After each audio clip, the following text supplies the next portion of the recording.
Bienvenue sur Africa 24 dans cette nouvelle édition du QG Weekend. Voici les titres de l'actualité.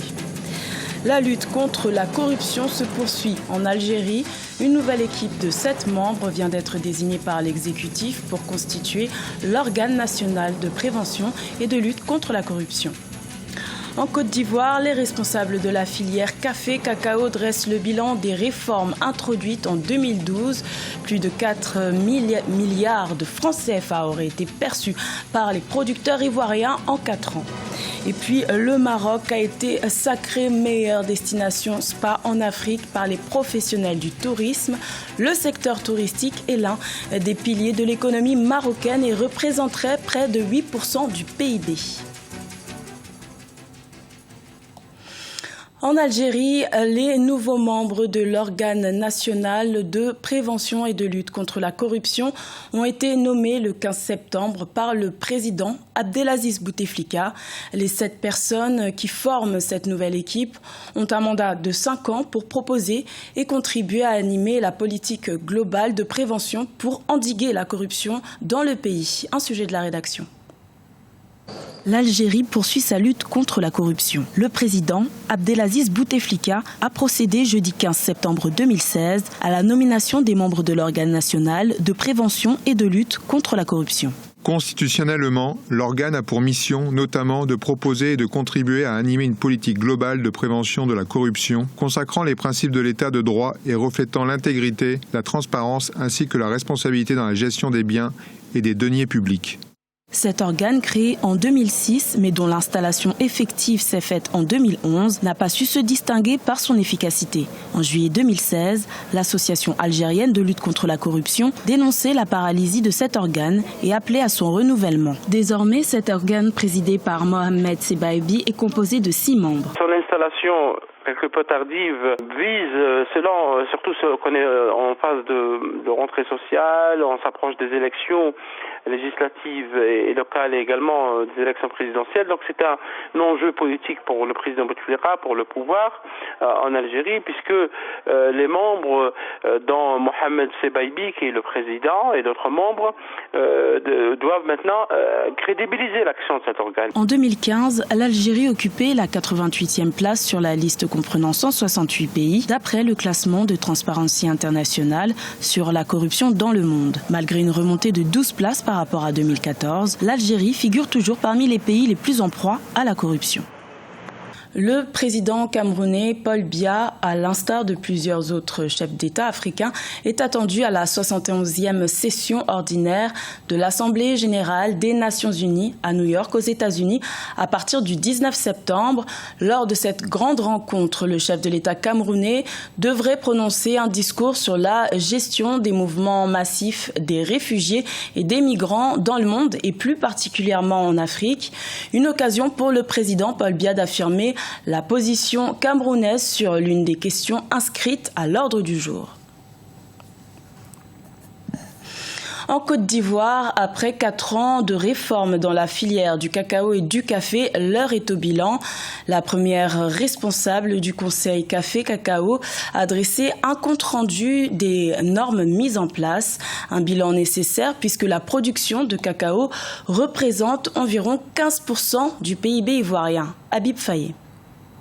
Après la mise en place de nouvelles réformes, le Conseil café-cacao en Côte d'Ivoire fait le point. Réguler, stabiliser et développer, c'est là l'objectif des autorités en charge du secteur. Des objectifs qui sont en passe d'être atteints car depuis 2013, le prix du cacao borchan a par exemple connu une hausse, passant de 700 à 1000 francs CFA le kilogramme. Ce sont au total 4070 milliards qui ont été perçus par l'ensemble des producteurs depuis 2012. La recherche du bien-être du producteur est le fait marquant saillant de notre réforme. Aujourd'hui, le prix est annoncé, il est obligatoire et il est à respecter sur toute l'étendue de la zone de production de cacao.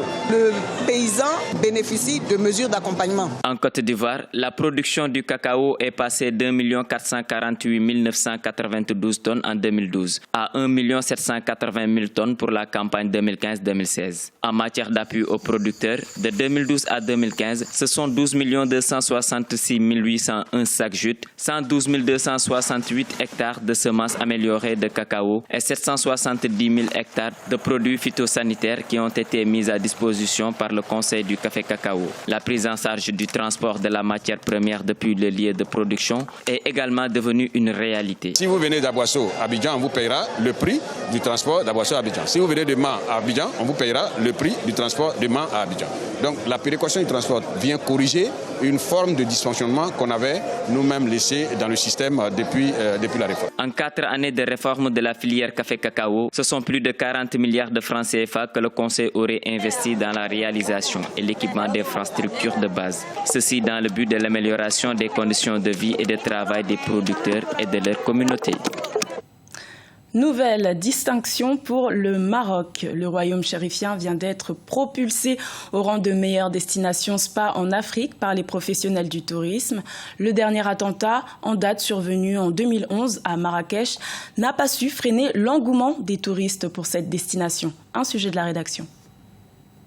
Le Maroc élu meilleure destination spa en Afrique. Le royaume chérifien a remporté le prix de la meilleure destination spa en Afrique lors de la cérémonie de remise du World Spa Award 2016 tenue en Italie. Une récompense décernée par les professionnels du tourisme du monde entier. Ce tourisme particulier, c'est un tourisme de niche. Aujourd'hui, le bien-être, le retour au corps, le fait de prendre soin de son corps, la thalassothérapie, c'est un tourisme qui intéresse un segment important, notamment de cadres, de gens de la classe moyenne.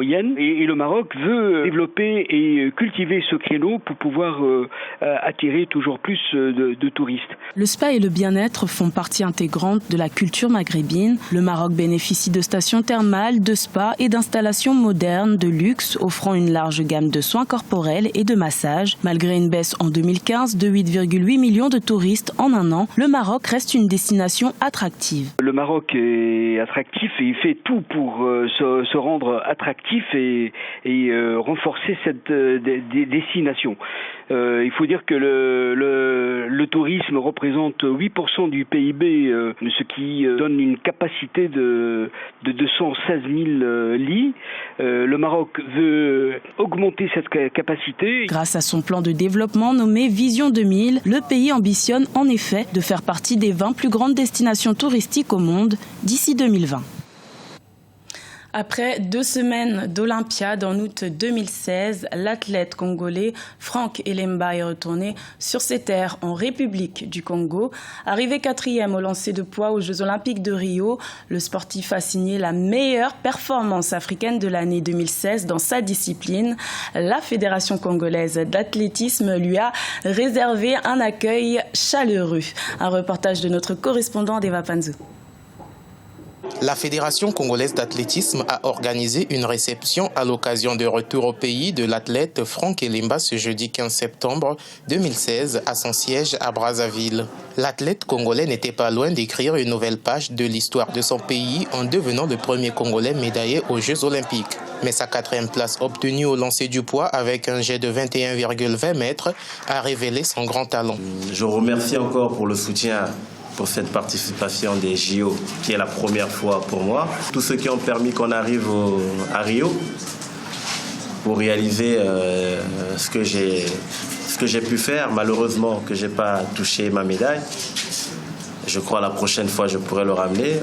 Une médaille d'or. Les membres de la Fédération congolaise d'athlétisme pensent que Elimba est devenu un ambassadeur de l'athlétisme congolais. Lui qui a débuté sa carrière et ses exploits à Brazzaville avant de s'envoler au Maroc grâce à une bourse offerte par l'État congolais, représente aujourd'hui une source de motivation et de satisfaction. Franck Elimba représente l'ambassadeur immédiat de l'athlétisme congolais et aussi de l'athlétisme africain. Le moment est venu aujourd'hui pour que tous ces sponsors qui ne font que s'appuyer sur les sports collectifs puissent venir maintenant vers le sport individuel parce que rien que par l'athlétisme, nous pouvons emmener le nom de tout un pays très haut.